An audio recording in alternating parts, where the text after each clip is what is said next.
पालघर जिल्ह्याच्या डहाणू तालुक्यातील महालक्ष्मी यात्रेला 12 एप्रिल पासून सुरुवात झाली आहे। पौर्णिमेला सुरू होऊन अमावास्यापर्यंत चालणारी ही पंचक्रोशीमधील सर्वात मोठी यात्रा म्हणून महालक्ष्मीची यात्रा प्रसिद्ध आहे।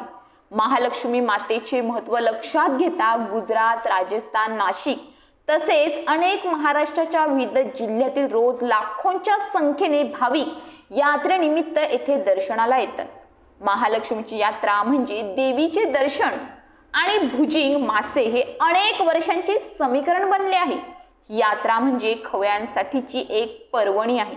या दृष्टीने देवीच्या दर्शनानंतर भाविक यात्रेचे आकर्षण असलेल्या मांसाहारी पदार्थांचा आस्वाद घेण्यासाठी मच्छी मार्केट, भुजिंग गल्ली तसेच बकरा मार्केट या ठिकाणांना प्रामुख्याने भेट देतात।